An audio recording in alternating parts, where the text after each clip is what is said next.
నమస్కారం. ఈరోజు గన్నవరం మాజీ ఎమ్మెల్యే ఉదయాన హైదరాబాద్లో అరెస్ట్ చేశారు. అయితే మాకైతే చాలా కొరత రాష్ట్రంలో ఉండే కార్యకర్తలకి. ఎందుకంటే అతను తెలుగుదేశంలో పుట్టి పెరిగి తల్లిపాలు తాగి రొమ్ము గుద్దినోడు. అతను వాడిన భాషకి ఫ్యాక్షన్ ఏరియాలో అయితే ఇప్పటికి అతను ప్రాణాలతో ఉండేవాడు కాదు. ఫ్యాక్షన్ ఏరియాలో అయితే ఇక్కడ కాబట్టి నువ్వు బతికి బయటపడ్డాడు. ఒక క్రూర మృగం, ఒక దుర్మార్గుడు వాడే భాష మాట్లాడినాడు. ఒక దుర్మార్గుడు. అది ఎందుకు ఈ జిల్లాల్లో వాళ్ళు ఎందుకు సహించారు అది మేము జీర్ణించుకోలేకపోయినాం. ఈరోజు అరెస్ట్ చేస్తే కూడా అక్కడ నాటకాలు ఆడాడు. అక్కడ డ్రెస్ చేసుకొని వస్తానని చెప్పి అందరికీ రెచ్చగొట్టి ఫోన్లు చేసి ఆపేదానికి ప్రయత్నం చేశాడు. నేనేమంటానంటే, నువ్వు గన్నవరం పార్టీ కార్యాలయం మీద చేసిన దాడి ఎప్పుడన్నా చూసామా? కార్లు తగలబెట్టించావు, మొత్తం ఫర్నిచర్ ధ్వంసం చేశావు, మనుషుల్ని చంపపోయినావు. ఆ కేసులో ఈరోజు కంప్లైనెంట్ అక్కడ వాచ్మెన్, ఒక అటెండర్, అతన్ని భయపెట్టి దుర్మార్గంగా విత్డ్రా చేయించేదానికి ప్రయత్నం చేశావు. ఈరోజు ఏమైంది? నీ బతుకు బయటపడింది, బట్టబయలైంది.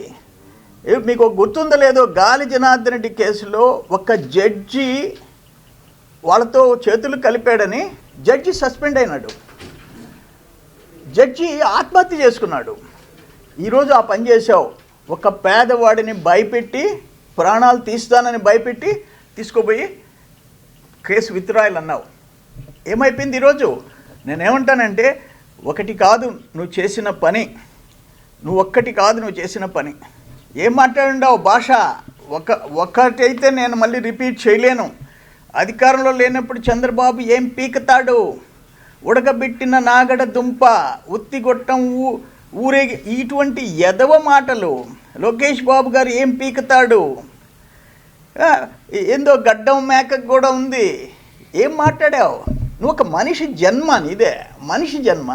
మనిషి మానవత్వం ఉంటే నువ్వు మాట్లాడిన మాటలు సహించరానివి. మానవత్వం లేదు నీకు. నేనేమంటాను, అయ్యా వంశీ తల్లిగారు, చెల్లిగారు, ఇంట్లో శిక్ష చేయండి అతనికి. ఒక మృగం, మీ ఇంట్లో ఉండేది ఒక క్రూర మృగం. శిక్షించండి, మీరు కుటుంబ సభ్యులు శిక్షించండి.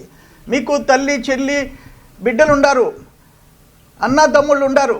ఇటువంటి మృగాన్ని మీరు ఇంట్లో పెట్టుకొని ఉండారు. స్పేర్ చేసే మనిషి, చేయాల్సిన మనిషి కాదు. ఇది అన్యాయం. ఆఖరా నేనేం చేశాడు తెలుసా? ఈయన ఒక పెద్ద పుడింగి కదా, ఎవడికి లేదు మీసం, ఎవడు భయపడతాడు అని మాట్లాడాడు కదా.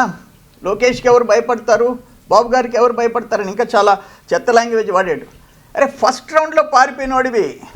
ఫస్ట్ రౌండ్లో ట్రయల్ బిహైండ్ పారిపోయి అమెరికాకు పోయి అక్కడ వీసా తీసుకొని ఇండియాను వదిలేయాలని చెప్పి అన్న పిరికి బందవి నువ్వు. ఇండియాలోనే వదిలేసే ప్రయత్నం చేసిన పిరికి బందవు నువ్వు. మళ్ళీ వచ్చావు. ఏంటంటే ఏదో తెలుగుదేశం ప్రభుత్వం మా మాదిరిగా క్రూరంగా లేదు, అందుకని తిరిగి వస్తాం, ఇక్కడ ఉంటాం, వీసా కోసం ట్రై చేసావు. నువ్వు పారిపోయినావు. నువ్వు ఒక మనిషివే? నీకు ఫ్యాట్ ఎక్కువైంది, కొవ్వు ఎక్కువైంది, కొవ్వు. ఇప్పుడు ఆయన ఎట్టుందంటే టాప్ టు బాటం అట్టే ఉంది. ఆయన చంద్రబాబు చీటర్ కాదా? ఈరోజు సాక్షి పత్రికలో జగన్మోహన్ రెడ్డి స్టేట్మెంట్. ఏం కర్మయ్యా? ఎవరే చీటరు? నేను అడుగుతున్నాను. మద్యపాన నిషేధం అని చెప్పి జగన్మోహన్ రెడ్డి నెలకి 300-350 కోట్లు క్రేట్ కింద తీసుకొని దాదాపు 18,000-20,000 కోట్లు దోచుకొని మనుషుల ప్రాణాలు తీసావు. నాసిరకం మందు ఇచ్చి మనుషుల ప్రాణాలు తీసావు. నువ్వు చీటరా? చంద్రబాబు నాయుడు గారు చీటరా? నువ్వు సిపిఎస్ రద్దు చేస్తానన్నావు, జాబ్ క్యాలెండర్ ప్రతి ఏటా రిలీజ్ చేస్తానన్నావు, డిఎస్సి నోటిఫికేషన్ ప్రతి ఏటా ఇస్తానన్నావు, పోలవరం పూర్తి చేస్తానన్నావు, ప్రత్యేక హోదా తెస్తానన్నావు, 3 రాజధానులు నిర్మాణం చేస్తానన్నావు. ఏ ఒక్కటి నువ్వు చీటరే చంద్రబాబు అని చెప్పేసి మాట్లాడతావా? నీవెంత? నీ బతుకెంత? నీ లైఫ్ ఏంది? తల్లిని, చెల్లిని ఇంట్లో నుంచి దూరం చేసుకునేవాడివి నువ్వు. తల్లి, చెల్లి నీ గురించి చెప్పిన విషయాలు వింటే నువ్వు కూడా ఒక మానవ, నీ దగ్గర ఉండేవాళ్ళు అట్టే ఉండారు. ఈరోజు వల్లభనేని వంశీ అతను ఒక్కడు కాదు, ఇటువంటి వాళ్ళు నలుగురు ఐదుగురు చట్టానికి అతీతులు కాదు. ఊచలు లెక్క పెట్టాలా. రాష్ట్రంలో ప్రజలు కానీ తెలుగుదేశం కార్యకర్తలు కానీ కొంచెమైనా తృప్తిగా ఉండాలంటే, అంటే లాస్ట్ 5 years అరాచకాలకి, ఇప్పుడు మేము ఎన్ని కేసులు పెట్టించుకున్నాం, ఎంతమందిని నువ్వు జైలుకి పంపించావు, మా బాస్ దగ్గర నుంచి ఎంతమందిని పంపించావు, మేము అర్ధరాత్రి దాకా కూర్చోబెట్టావు, కోర్టులు బెయిల్ ఇస్తే బయట వచ్చావు, రేపు కూడా ఒక వాయిదాకి నేను తిరగాల చేయని తప్పులకి, అటువంటి ఎన్నో చేసావు. అందుకని ఏంటంటే వాళ్ళేం అతీతులు కాదు. భారీ దోపిడీ చేసిన వాళ్ళు, భారీగా దుర్మార్గాలు చేసిన వాళ్ళు, కార్యకర్తల మీద చంపినోళ్ళు, చంపించినోళ్ళు, ఆస్తులు దోచుకున్నోళ్ళు, వాళ్ళు ఇంకా ఒక 4-5 ఉన్నారు. మా ప్రభుత్వం చట్టానికి అతీతంగా కాదు, చట్టానికి లోబడి వాళ్ళని కూడా ఊచలు లెక్క పెట్టించకపోతే ఒక కాన్ఫిడెన్స్, ఒక ధైర్యం, ఇటువంటి దుర్మార్గాలను ఎదుర్కొనే ధైర్యం రావాలంటే చేసి తీరాలా. ఏదేమైనా ఈరోజు వల్లభనేని వంశీ జైలుకు పోవాలా. రాష్ట్రంలో ప్రజలు కోరుకుంటున్నారయ్యా, ఈ పశువు బయట ఉండకూడదు, జైల్లో ఉండాలా అని చెప్పేసి ప్రజలు కోరుకుంటున్నారు. మంచి శాస్తి అయింది. ఎట్లా పాపం ఇండియా నుంచి పారిపోవాలనుకున్నాడు, ఈరోజు జైల్లో కూర్చోవాల్సిన పరిస్థితి వచ్చింది. అనుభవిస్తావు వంశీ, అనుభవిస్తావు. నువ్వు మనిషివి కాదు, నువ్వు మృగానివి. సార్ ఈ వంశీ అరెస్ట్ పై వైసీపీ నేతలు బొత్స, భూమన కరుణాకర్ రెడ్డి వీళ్ళు మీడియాతో మాట్లాడుతూ కక్షపూరితంగా ఎన్డీఏ కూటమి ప్రభుత్వం అసలు మీరు ఏమంటున్నారంటే బొత్సాలు, భూమన కరుణాకర్ రెడ్డిలు, మీకు మీరు ఆ బ్లడ్ టెస్ట్ చేయించుకోండి, మీకు మనిషికి ఉండాల్సిన బ్లడ్ ఉందా మీ బాడీలో?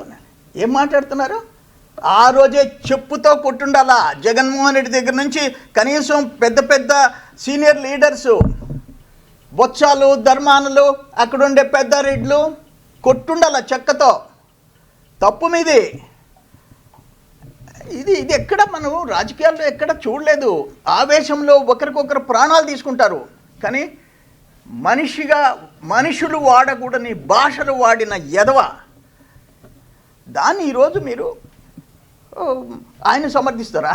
ఆయన అరెస్ట్ చేయకుండా ఏం చేయాలి? ఆయన చెప్పు, ఎందుకు పారిపోయాడు చెప్పు. ఫస్ట్ రౌండ్ నుంచి ఎందుకు పారిపోయాడు చెప్పు. ఏం తప్పు చేయకుండా ఎందుకు పారిపోయాడు చెప్పండి.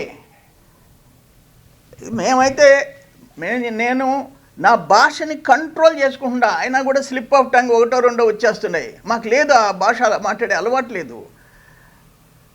ఇది దుర్మార్గం. ఇది జగన్మోహన్ రెడ్డి, నువ్వు అసలు ఒక పార్టీ అధ్యక్షుడిగా ఉండే అర్హత లేదు నీకు, ఒక రాజకీయ పార్టీ పెట్టే అర్హత లేదు, ప్రజల్లోకి పోయే అర్హత లేదు నీకు. నిన్ను చూసి వాళ్ళందరూ అట్లా తయారైనారు. నువ్వే చెప్పుకున్నావు గొప్పగా, ఏం జైలుకు పోతే నేను ముఖ్యమంత్రి అయినాను అంటే. మీరందరూ జైలుకు పోవచ్చు, ఏదో ఒక పదవి వస్తుంది, ముఖ్యమంత్రులు అవుతారు. ఇటువంటి ముఖ్యమంత్రిని మనం ఎక్కడ చూడలే. సార్ ఇంకా కొడాల నాని కానొచ్చు, దేవినేని అవినాష్ కానొచ్చు, మీ పార్టీ అధినేత దగ్గర నుంచి అధినేత సతీమణి వరకు విపరీతమైన బూతులతో, అసభ్య పదజాలంతో దూషించిన వాళ్ళు ఉన్నారు. అవునమ్మా, నేను అదే చెప్పేది. ఇది ఒక జంతువు కాదు, ఇంకొక 4-5 జంతువులు ఉన్నాయి. వాళ్ళని కూడా అక్కడ పెట్టండి. కనీసం భావితరాలకి ఒక సందేశం, తప్పు చేస్తే తప్పదు శిక్ష అనే ఒక సందేశం. మేమేదో కక్షతో ఎవరినంటే వాళ్ళ జోలికి పోమని మేము చెప్పం. తప్పు చేసిన వాళ్ళు ఉన్నారు, తప్పు కాదు దుర్మార్గాలు చేసిన వాళ్ళు ఉన్నారు. వాటి సంగతి ఏందో చూడండి. మా క్యాడర్ కాదయ్యా, 9 నెలలు అయిపోతుంటే ఇటువంటి వాళ్ళని పైన చర్యలు తీసుకోలేదనే బాధ మా గుండెల్లో కూడా ఉంది. మేము ఆవేదనతో బతుకుతున్నాం. ఓకే, నమస్కారం.